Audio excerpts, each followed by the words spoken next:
नमस्कार, स्वागत है आपका। आप देख रहे हैं प्राइम टीवी इंडिया। राष्ट्रीय स्वयंसेवक संघ के प्रमुख मोहन भागवत ने महाराष्ट्र के नागपुर में विजयदशमी के मौके पर शस्त्र पूजा की। राष्ट्रीय स्वयंसेवक संघ प्रमुख मोहन भागवत ने मोदी सरकार की तारीफ की। नागपुर में सालाना पथ संचलन कार्यक्रम को संबोधित करते हुए मोहन भागवत ने कहा कि पिछले कुछ दिनों से देश में बहुत कुछ अच्छा चल रहा है। आइए जानते हैं आरएसएस प्रमुख ने और क्या कुछ कहा। देश के प्रति हमारी सबकी मिलकर जो पहचान है उसके प्रति एक वितृष्णा जगाना, विरोध जगाना,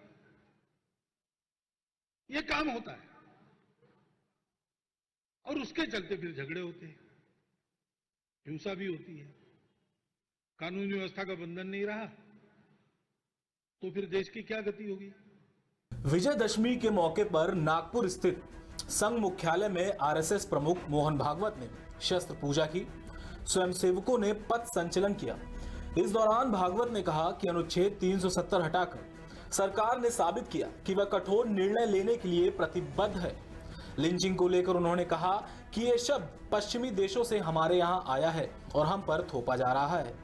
इसे लेकर भारत को दुनिया में बदनाम करने की कोशिश की जा रही है। संघ का नाम लिंचिंग की घटनाओं से जोड़ा गया, जबकि संघ के स्वयंसेवकों का ऐसी घटनाओं से कोई संबंध नहीं होता है। इस मौके पर मुख्य अतिथि के तौर पर एचसीएल के संस्थापक शिव नाडर, केंद्रीय मंत्री नितिन गडकरी और महाराष्ट्र के मुख्यमंत्री देवेंद्र फडणवीस मौजूद रहे। भागवत ने स्वयंसेवकों को संबोधित करते हुए कहा कि भारत का चुनाव दुनिया में सबके लिए रुचि का विषय है कि कैसे इतने बड़े चुनाव संपन्न कराए जा सकते हैं। लोग जानना चाहते थे कि 2014 में जो परिवर्तन आया था वो क्या पिछली सरकार के लिए नेगेटिव फॉल आउट था या फिर लोग खुद ही बदलाव चाहते थे। उन्होंने कहा कि इस देश की जनता ने प्रत्यक्ष चुनाव के निर्णय लिए, इसके चलते वह परिपक्व हुई है। जनता ने 2014 की अपेक्षा इस बार सरकार को ज्यादा बहुमत दिया। यह भी साबित हुआ कि सरकार अनुच्छेद 370 हटाने जैसा कठोर निर्णय लेने के लिए प्रतिबद्ध है। सरकार ने यह फैसला लोकसभा और राज्यसभा में आम चर्चा के माध्यम से किया। सभी दलों ने इसे जो समर्थन दिया, प्रधानमंत्री का ये कार्य अभिनंदनीय है।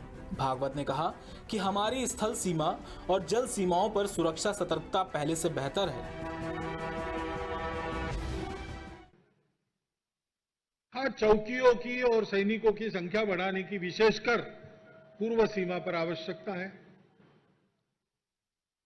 समुद्री सीमा पर की चौकसी भी बढ़नी चाहिए और विशेषकर जो द्वीपों वाला, टापुओं वाला इलाका है, अपने देश के और सामरिक हित के दृष्टि से अत्यंत महत्वपूर्ण, देश की सुरक्षा की दृष्टि से अत्यंत नाजुक,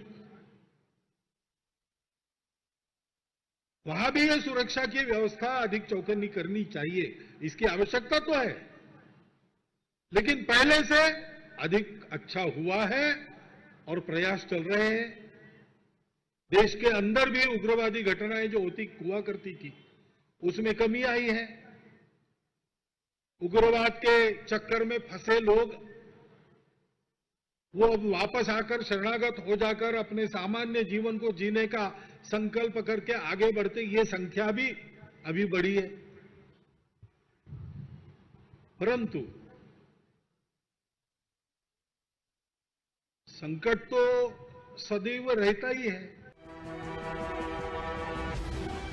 केवल स्थल सीमा पर रक्षक और चौकियों की संख्या व जल सीमा पर निगरानी बढ़ानी पड़ेगी। देश के अंदर भी उग्रवादी हिंसा में कमी आई है। उग्रवादियों के आत्मसमर्पण की संख्या भी बढ़ी है। पिछले कुछ सालों में भारत की सोच की दिशा में एक परिवर्तन आया है। उसको ना चाहने वाले व्यक्ति दुनिया में भी हैं और भारत में भी। भारत को बढ़ता हुआ देखना जिनके स्वार्थों के लिए भय पैदा करता है, ऐसी शक्तियां भी भारत को दृढ़ता व शक्ति से संपन्न होने नहीं देना चाहती। भागवत ने कहा कि मार्ग के रोड़े, बाधाएं और हमें रोकने की इच्छा रखने वाली शक्तियों के कारनामे अभी समाप्त नहीं हुए हैं। हमारे सामने कुछ संकट हैं जिनका उपाय हमें करना है। कुछ प्रश्न हैं जिनके उत्तर हमें देने हैं और कुछ समस्याएं हैं जिनका निदान कर हमें उन्हें सुलझाना है। सौभाग्य से हमारे देश के सुरक्षा सामर्थ्य की स्थिति, हमारे सेना की तैयारी, हमारे शासन की सुरक्षा नीति और हमारे अंतर्राष्ट्रीय राजनीति में कुशलता की स्थिति इस प्रकार की बनी है कि इस मामले में हम लोग सजग और आश्वस्त हैं।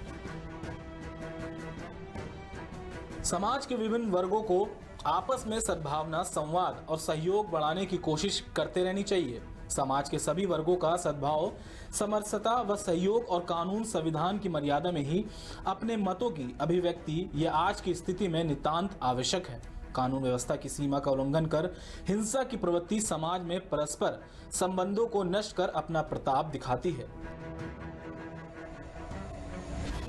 ये प्रवृत्ति हमारे देश की परंपरा नहीं है, न ही हमारे संविधान में ये बैठती है।